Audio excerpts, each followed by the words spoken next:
ഇന്ന് നമുക്ക് പാർട്ടികൾക്കും അതുപോലെ ഗസ്റ്റ് ഒക്കെ വരുന്ന സമയത്തൊക്കെ ഉണ്ടാക്കി കൊടുക്കാൻ പറ്റിയിട്ടുള്ള സിമ്പിൾ ആയിട്ടുള്ള ഒരു അടിപൊളി ഡ്രിങ്കിന്റെ റെസിപ്പി നോക്കാം കേട്ടോ.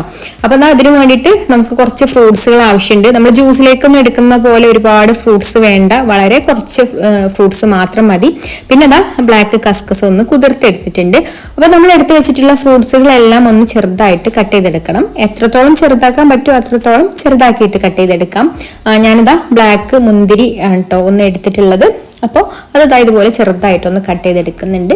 പിന്നെ ആപ്പിള് തൊലി കളഞ്ഞതിന് ശേഷം ചെറുതായിട്ട് ഇതുപോലെ കട്ട് ചെയ്തെടുക്കാം.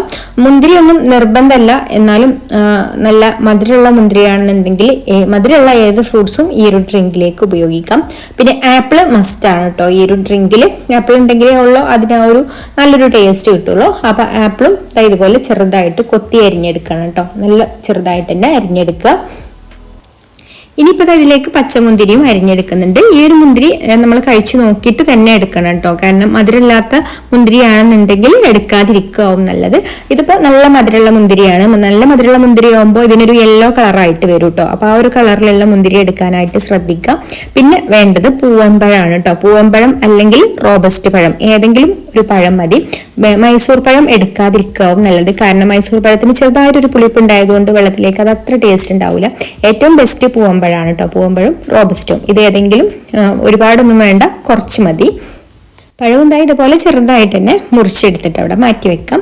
ഇനിയിപ്പോൾ ഞാനൊരു ബൗൾ എടുത്തിട്ടുണ്ട്. അതിലേക്കൊരു 1/4 കപ്പ് പാൽപ്പൊടി ചേർത്ത് കൊടുത്തിട്ട് ഇതിലേക്ക് പാൽപ്പൊടി മിക്സ് ആവാൻ വേണ്ടിയിട്ട് ഒരു 1/2 കപ്പ് നല്ല ചൂടുള്ള വെള്ളം കൂടെ ഒഴിച്ചു കൊടുത്തിട്ട് ഇതൊന്ന് നന്നായിട്ട് മിക്സ് ചെയ്തെടുക്കാം. ഒട്ടും കട്ടയില്ലാതെ തന്നെ ഇതുപോലെ മിക്സ് ചെയ്തെടുക്കണം കേട്ടോ. അപ്പോൾ ചൂടുള്ള വെള്ളത്തിലാവുമ്പോഴേ ഉള്ളൂ പാൽപ്പൊടി നന്നായിട്ട് മിക്സ് ആയിട്ട് കിട്ടുള്ളൂ.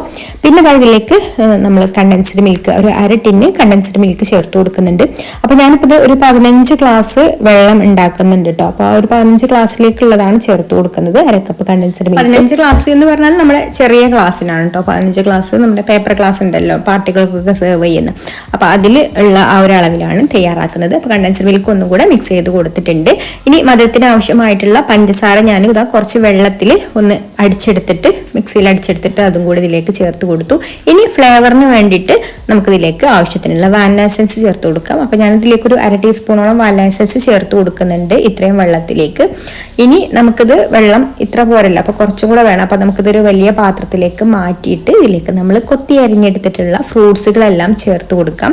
ഫ്രൂട്ട്സുകളുടെ അളവൊക്കെ നിങ്ങളുടെ ഇഷ്ടത്തിന് ആവാട്ടോ. ഇനിയിപ്പം നമുക്ക് വൈകുന്നേരങ്ങളിലൊക്കെ കുടിക്കാൻ ഉണ്ടാക്കുകയാണെന്നുണ്ടെങ്കിൽ കുറച്ച് കൂടുതൽ ഫ്രൂട്ട്സ് ഒക്കെ ആക്കാം.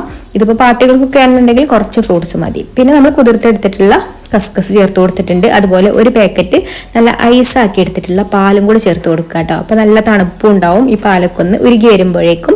ഇനി ഇത് തണുപ്പോട് കൂടിയിട്ട് തന്നെ സെർവ് ചെയ്യാം. അപ്പൊ ഇത്രയേ ഉള്ളൂ, സിമ്പിൾ ആയിട്ട് ഉണ്ടാക്കിയെടുക്കാൻ പറ്റിയിട്ടുള്ള നല്ലൊരു ഡ്രിങ്ക് ആണ്. അപ്പൊ എല്ലാവർക്കും ഇഷ്ടമായിട്ടുണ്ടാവുമെന്ന് വിചാരിക്കുന്നു. ഇഷ്ടമായിട്ടുണ്ടെങ്കിൽ ലൈക്ക് ചെയ്യുക, ഷെയർ ചെയ്യുക, അതുപോലെ തന്നെ നിങ്ങളുടെ അഭിപ്രായങ്ങളൊക്കെ താഴെ കമന്റ് ചെയ്യുക. പിന്നെ ഈ ചാനൽ സബ്സ്ക്രൈബ് ചെയ്യാതെ കാണുന്ന കൂട്ടുകാരാണെങ്കിൽ ഒന്ന് സബ്സ്ക്രൈബ് ചെയ്യാൻ കൂടി മറക്കരുത്. അപ്പോൾ മറ്റൊരു നല്ല റെസിപ്പിയുമായിട്ട് അടുത്ത വീഡിയോയിൽ കാണാം. Thank you for watching.